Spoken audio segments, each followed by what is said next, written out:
for old-fashioned recipes and your gardening needs while sipping on Kentucky bourbon. You sit right back in your big red hat, we're taking rural back from the urban. Listen to the stories where Kentucky proud, share the giggles with all of your friends. You all are tuned in to Friends Drifting.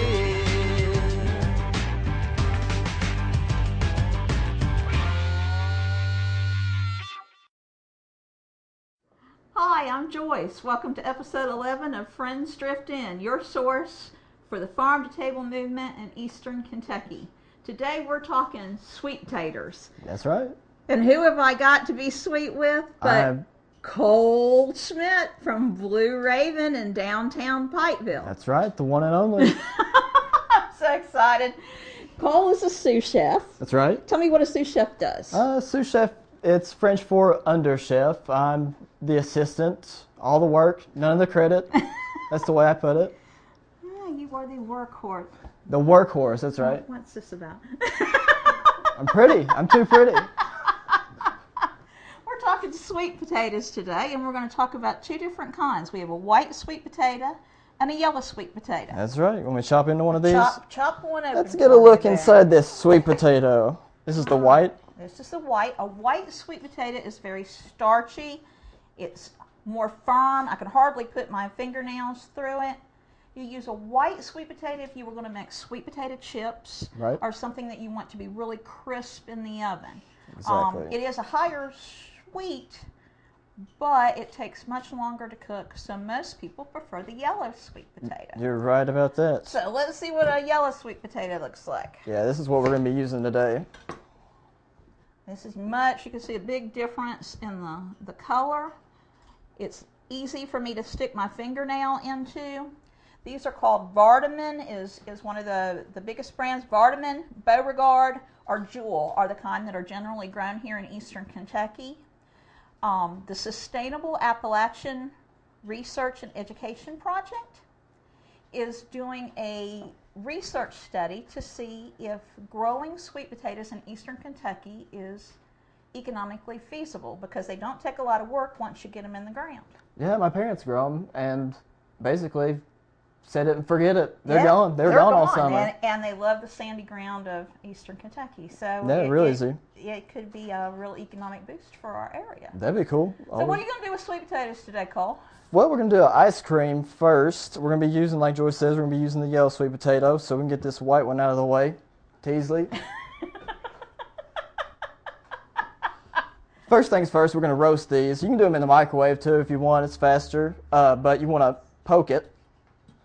That'll help things go a little faster. So won't they explode. don't explode. Yeah, you won't explode all over your microwave. So you poke it, stick it in the oven, 300, 350. It'll take about 45 minutes or an hour. You want to get it really soft, especially for the ice cream. You want to be nice and smooth. When we talk about soft, usually I take a fork. I think if it's even really fork tender. Fork tender, you want to be able to get the fork all the way through it too, especially for the ice cream, because sweet potatoes can be a little fibrous and tough. So we want to get it nice, soft, nice and smooth. It's going to make a really nice ice cream. Right. So we'll just say we did that. And we got the sweet potatoes out of the oven. We've cooled them off. Pureed them. Down low. There we go. There we go. So it's a nice, smooth, pureed sweet potato. All right. We're going to use that in a minute.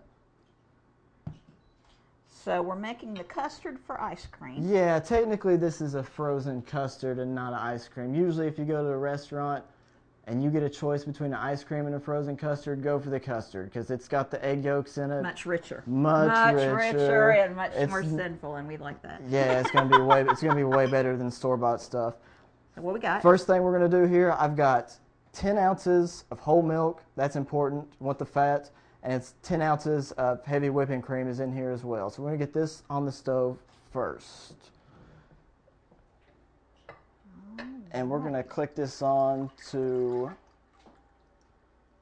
no more than medium. We don't want to scorch it. We just want to get it going. How's that work? You got it? Do I have it? Let me see.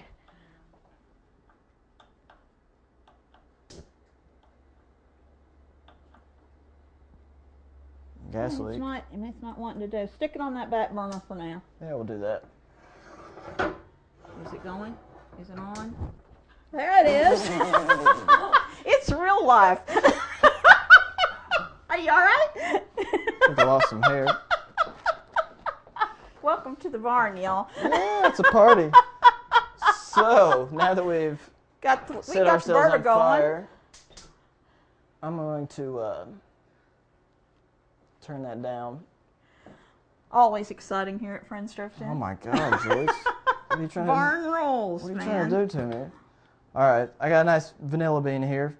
Tahitian vanilla bean. We're going to get that in there with the milk and cream. Now you can take vanilla beans, and after you've scraped them out, you can take the pods and stick them in like a jar of your sugar, Yeah. and it will flavor your sugar and make it really good and vanilla-y. Put them in your coffee pot. Put them with your coffee. Oh, hadn't thought about that. Yeah, do it like that. So I'm going to scrape these out with the back of my knife. Get as much as you can. This stuff's It's expensive. It's expensive, and it goes a a long way. It's very potent. So I'm going to scrape up those seeds. Get those in there. You could throw the pods in there as well, but I'm not going to do it just because I don't feel like fishing them out later. All right.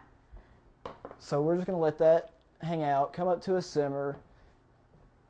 And while that's going on, we're going to get our egg yolks ready. We've got 6 ounces of egg yolks here. Which is about how many? Depending on your eggs, it's going to be about 7, 8, something like that. They run like 3/4 of an ounce on average. All right. Now show us how do you separate an egg? Well, I crack it flat surface. Right. That's the That's chef the rule. trick. Most people do it on the corner. You don't want to get shells in there. Flat surface. Then just go back and forth in your halves. And y'all, his Plop. hands aren't dirty. That is vanilla on there. Yeah, it's vanilla. Yummy. It's playing in the mud. All right. There we go. So, What next? now we're going to cream together these egg yolks with equal parts brown sugar. Okay. Get that out of the way for me. Got it? Thank you. So I got 6 ounces of brown sugar in there. Brown sugar is a little out of the ordinary for ice cream, frozen custard, but since we're doing sweet potatoes, It gives it a richness and that depth of flavor. yeah, We like man, it's got layers that of flavor. molassesy flavor in it. It also dissolves way easier than white sugar, so it's going to make an even smoother ice cream. Not going to run the risk of having any undissolved sugar crystals in there. Whenever we talk about sugar, we always like to say you use a pure cane sugar rather than a sit on the table. It's on a rather than a beet sugar. Sugar beets have GMOs in them; they have been altered, and so I really prefer to do a pure cane sugar. Look for that on the label when you're shopping. Sure thing. So there, that's all incorporated really easily. Let's just pretend that this has been on the stove for a minute. All That's right. nice and steeped. We weren't on TV. We do let it hang out for maybe an hour covered. You could do it Just overnight. Steep it, right? Yeah, or if you're using vanilla extract, if you can't get the bean, you can just skip the whole step. And when you say hang out overnight, you meant not with the burner on. Exactly. You just cover it up, put it in your refrigerator overnight. Right. You get super vanilla-y. So we're going to go in with our sweet potatoes now. And these Trying are the to yellow sweet taters. Splash it. That's right. Thank you. Get our egg yolks in there. Now I would have taken a little bit of the milk and put it in the egg yolks and tempered them out. Why didn't you do that, Chefy? Because it's not hot. Because it is not hot right now. So what we should have done if it was really hot, we would have taken a little bit of the milk and put it in here and got the egg yolks warm so that they didn't scramble. Yeah, Correct? or you could just let it cool off first before Yeah, you did it. right. Either way. But if you're in a hurry, you don't want scrambled eggs. no, not at all. So we'll get that back on medium low heat. We're gonna do. It'll probably take it 2-3 minutes maybe to thicken up. All right. We're just gonna whisk that. So You want to stir it pretty regularly. Like you said, you don't want scrambled eggs, obviously. the rule is thick enough to coat the back of a spoon. Right. So we'll let that cool off. We'll be working on that for a few minutes, and while that's cooking off, we'll come back and we're going to be making a savory dish. Yeah, we're going to do With- some sweet potato slaw. Sweet potato slaw with pork sandwich. And what do you call your sandwich? We're going to do a banh mi, a Vietnamese style sandwich, but it's a sandwich. All right. We put pork on the back stove. Now, why pork and sweet potatoes together? Well, you could use beef, but I like the pork with sweet potatoes. I mean, that's a traditional combination, I think. But we want to do a little bit different. I guess if I had a theme for the stuff we're doing today, it's taking fall, winter flavors, which is what people usually associate sweet potatoes with. We're going to do them in a warm weather style. We started our ice cream. That'd be good warm weather. And with this sweet potato slaw that we're getting ready to make, nice cold side dish on its own. But we're also going to do it as a topping for, like we said, a Vietnamese style banh mi. So it should be Okay. really good. Show me how this works. This is a mandolin. I'm not allowed to use a mandolin, It's the y'all. most dangerous machine in the kitchen. I've got scars on my hands from it. We're not going to the emergency room today, I despite hope what not. you heard. I hope not. Well, we've already escaped an explosion, so we're all right. Peeled sweet potato, yellow sweet potato, like Right. same as we use for our ice cream. Got our mandolin set, julienne setting, julienne thin matchstick style. We're gonna run off a few more of these. You know, this is so great when you're making potato chips too, using the mandolin. Again, Charlie doesn't let me touch one, but so we talked about some of the layers of flavor as Yep. we're working with sweet potatoes. What flavorings did you put in the pork? The pork I did Korean bulgogi style. What does that mean? So what? bulgogi. So I got it marinated for 24 hours in some soy sauce, some sugar, some ginger, some black pepper, some garlic, and yellow onion. Oh, you're making think me that's hungry. it. It So- smells so good. Very good. Makes it exceptionally tender, especially with that soy sauce. I saw you had a guy on here who did some soy marinated beef. Oh yeah, and soy always makes it some kind of tenderizes and helps really make even a cheaper cut of meat taste like $1,000,000. Yeah, you it know. smells really good. So we got Yeah. that going on the stove back there. Here's our julienne sweet potatoes. Sweet potato, not so good raw. So we're going to blanch this really quick. And what blanch means? Fast into boiling water. Salted water for the flavor and also helps it keep its nice orange color. This is really colorful side dish, so we definitely want it to keep the nice orange color. All right. So I'm Let going 'em to take the plunge. straight into that. And just for a minute. We want it to be really crisp. But like I said, raw sweet potato, not that great. So we got boiling salted water going behind me. That'll be all right. All right, we're working it. And then we're going to do an onion. Yes, right? Now, y'all know, if you remember back to one of the first episodes, Matt Corbin at the Blue Raven kind of messed me over on onions. Show me how it's done, I'll show you. Cole. I'll show you how it's done. I'll do it better than that too, so we can have that off. I don't doubt that. So for this, we're gonna do a julienne on all our vegetables. I got some yellow and red pepper in here, really colorful, looks good. Really nice thin julienne on those as well. We're gonna julienne these red onions. We're gonna go this way, and when you're doing a julienne, you want to kind of start at an angle and work your way up to a 90-degree angle. It'll keep you from getting big chunks. So I'm gonna go nice and thin. Fluidity of the wrist. Yeah, smooth like that. Real smooth. Then I flip the onion over because I'm right-handed, so I can get it from this side. And the last one's always a little tricky. But I love using a red onion. You I got think it it. gives it just a little bit more bite, and especially if you're doing pork where you get a little bit of that fat, it just kind of breaks up the... yeah, absolutely. I Breaks think up for the- the amount we're doing today, half is yeah, that's probably fine. good. So we'll just do that. Get those in there. All right. Give it a little mix. And then I'm going to go strain these sweet potatoes that we blanched. Run some cold water over them, get them cool, because this is a cold side dish. Right. So I'm going to do that, and you can do your thing. All righty. To the ingredients we're going to be using as cold progresses is sesame oil. The sesame oil is a pressed oil, and this is what a sesame seed looks like. Now down in South Carolina, they're projecting with an heirloom sesame seed. And the oil is really spectacular, has a very flavorful, so we might be able to be producing this in the South sometime very, very soon. Takes sesame grows in a hot climate. It makes a pod about this big, and when it pops open, the seeds spew out, and that's where the term open sesame comes from. Cilantro is the herb that he was going to be using today.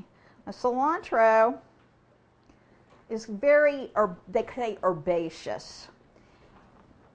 It smells kind of grassy. When you think of this season, we're right in the Lent season and into the Passover season, you think about, they talk about the bitter herbs of Passover. Cilantro is one of those bitter herbs. It's also known as Chinese parsley. The seed is called coriander. It's used for baking.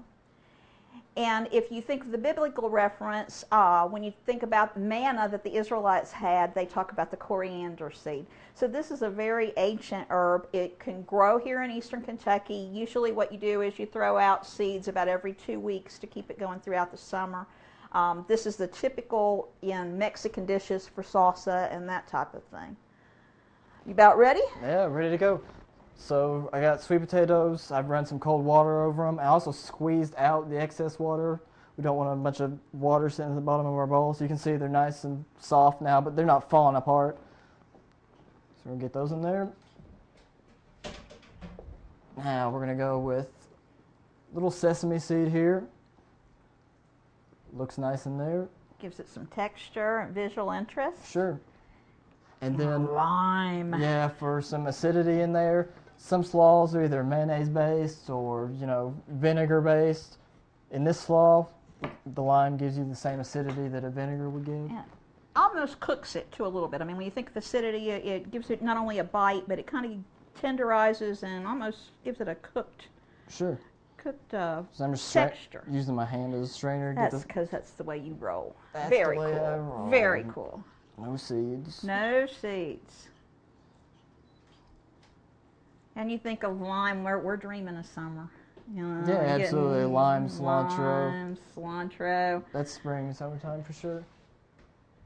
Alrighty, So, then what? now for a little heat, sriracha. You did your research on sriracha. If you want to tell Sriracha, people right, about because we thought sriracha, I thought sriracha was going to be a type of pepper, and actually it's not. It is a type of sauce. It's a Vietnamese. It's made with chili peppers.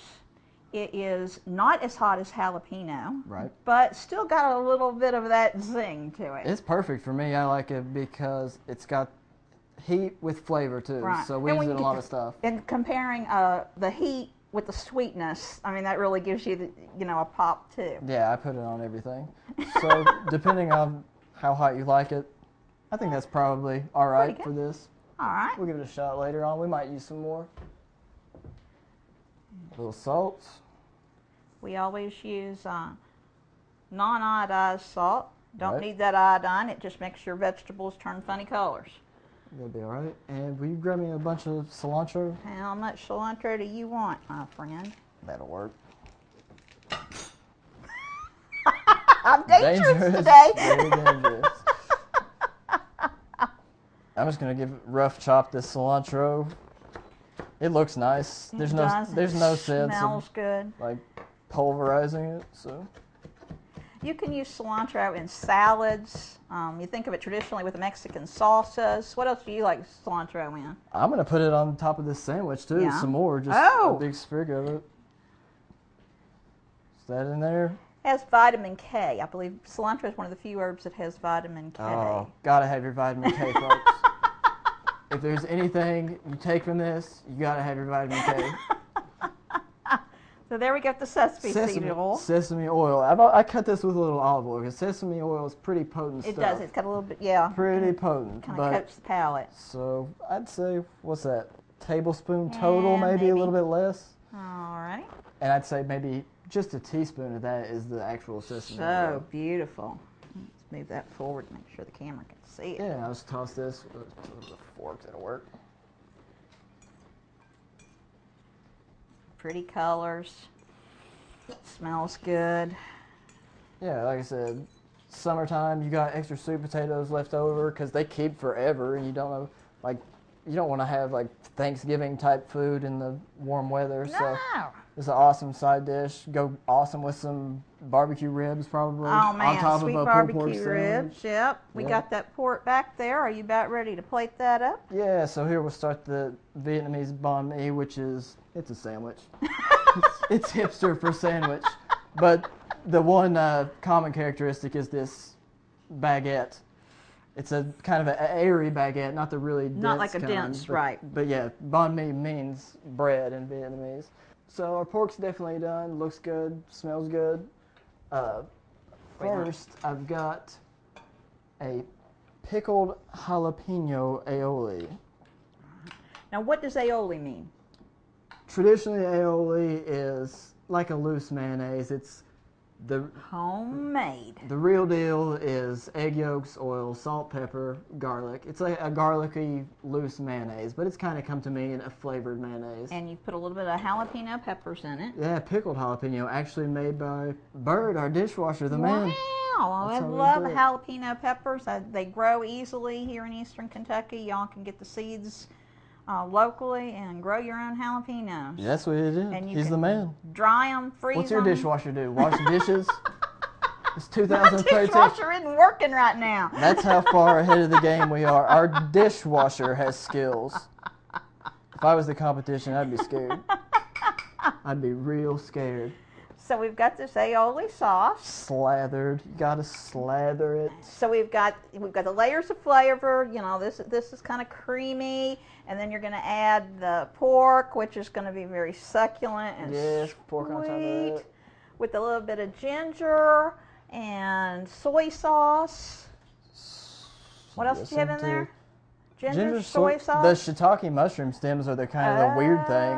Oh, well, that gives it a kind of a meatiness too, and But really they- adds to the richness. They make a difference. Yeah. They definitely make a difference. So you got that stacked up with some pork. I'm just And gonna you're use going my to plate it with some hands. sweet potato slaw. Sweet potato slaw on top of that. And you said you were going to put it, you're going to chop a little bit more of this stuff? Let's see I'm if not I can- even gonna chop it. You're I'm just going put to stick it on there? Yeah, put it on there. How pretty is that, y'all? That's too much. No! That's intense. Okay. Oh yeah. Oh, very beautiful. Yes. Very beautiful. Too much. Are we gonna eat it? Yeah, we're going to take a bite. Slice me Okay. slice me a little bit off there.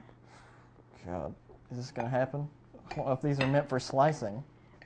You It's can kinda one do of those- it it's because kinda you're one of a those- clever kid. Things you gotta get all over you. All right, let's go. 1, 2, 3. Oh, man. It's all right, isn't it? That sriracha really rocks. Not too hot. Sweet with a little bit of pepperness to it. Yeah, with it. Yeah. Excellent. Yeah, baby. So we've chilled our sweet potato custard earlier. Right. Overnight, preferably, nice and cold. Put a shot of bourbon in it for the flavor. It also keeps the ice crystals really Right. small, Keeps it really creamy. smooth. Yeah, so just do that according to your ice cream maker's specifications. manufacturers. 10, 15 minutes or something like that. We're going to do this 2 ways today. First, I'm going to do what I call the sweet potato casserole sundae. Oh, man. So we're going to put this in this I had a martini preview glass. of this at the Blue Raven the other day. Will this make it to the menu? Yeah, I made a bunch of this, so we'll do it either way. We'll see what people like. Maybe put it out there on Facebook or something, see if they'd rather have the float or the sundae. All right. So I got a couple scoops in there. I'm going to drizzle this with some pure maple syrup. It's maple syrup time. And do y'all know there's a maple syrup festival in Kentucky? I did not know this. Down in western Kentucky, they have a maple syrup festival down in Auburn. They just got it over with last week. How about that? Get down there. Get your scissor. Candied pecans. I just toasted these in some butter, brown sugar, cinnamon, regular sugar, and homemade marshmallows. I love this man. And you know what? We're gonna get dangerous We're gonna again. torch it. We're gonna It's kill a good thing I'm ourselves. married to an insurance man. We're gonna kill ourselves. We're all dead. Look out. Woo! Just real quick. Alrighty. There Let's you go. have a bite of that. Nothing wrong with that. Let's get in there to it. And Got it? uh-huh. Oh, marshmallow in there. You know, this sweet potato ice cream has got a texture to it that makes it really coat your mouth, and it's so fun. Yeah. And then the second item that we're doing is the yes. float. Kentucky style. And I'm really excited about this. We're using a Kentucky Proud product, Ale. Ale, and sassafras. And you all know that the USDA says you cannot go out and harvest sassafras. So Sassafras. use Tea a extract. commercially produced product. So we get a little sassafras, About a half ounce down in there. and we get the ice cream. Sweet potato ice cream. Big scoop. Come in here, It doesn't have to Brandon. be pretty. This is Brandon Teasley. And we're throwing a little bit of this There we go. L8 on here. What are we calling this? We're just calling it a sweet potato float with L8 and sassafras. Fancy. I call it the Fancy Nancy. Recipes on Friends Yeah. Drift In website. I'm here with Cole and Brandon from Blue Raven. That's right. Share the giggles. Yeah.